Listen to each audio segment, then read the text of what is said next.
దారీదేవి ఉత్తరాఖండ్ క్షేత్ర పాలకురాలిగా చాటం యాత్రికుల రక్షకురాలిగా ప్రసిద్ధి చెందిన ఈ అమ్మవారి ఆలయం ఉత్తరాఖండ్ లోని అలకనందా నది ఒడ్డున ఉంటుంది. ఈ అమ్మవారు కాళీదేవి స్వరూపం.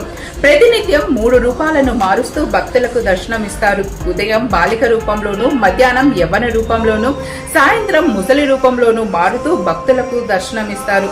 ఈ ఆలయంలో అమ్మవారి పైభాగం మాత్రమే ఉంటుంది. మిగతా భాగం కాళీమఠ్లో ఉంటుంది. భారతదేశంలోనే 108 శక్తి పీఠాలలో ఈ ఆలయం ఒకటి. అయితే పురాణాల ప్రకారం ఒకసారి వరదలకు కొట్టుకొని వచ్చిన ఈ అమ్మవారి విగ్రహం దారి అనే గ్రామం వద్ద ఒక రాయి పైన నిలబడుతుంది. గ్రామస్తుల కలలో కనిపించి ఈ ప్రదేశంలో ఆలయాన్ని నిర్మించాలని చెప్పినట్టు కథనం. 2013లో ఉత్తరాఖండ్ లో వచ్చిన భారీ వరదలకు కారణం ఈ అమ్మవారి విగ్రహాన్ని ఇక్కడి నుంచి తొలగించడమే. ఒక ప్రాజెక్టు నిర్మాణం కోసం ఈ అమ్మవారి విగ్రహాన్ని ఇప్పుడున్న ప్రదేశం నుంచి తొలగించి సమీపంలో ఉన్న ఒక కొండ మీద ప్రతిష్ఠించారు.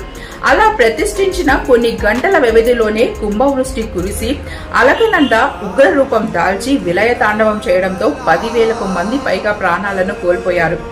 వారు చేసిన తప్పుని తెలుసుకొని ఉత్తరాఖండ్ ప్రభుత్వం మళ్లీ అమ్మవారిని తిరిగి యథాస్థానంలో ప్రతిష్ఠించారు. సో వీడియో అండ్ ఇన్ఫర్మేషన్ నచ్చితే ఛానల్ ని తప్పకుండా సబ్స్క్రైబ్ చేసుకుని నన్ను సపోర్ట్ చేయండి. Thank you for watching.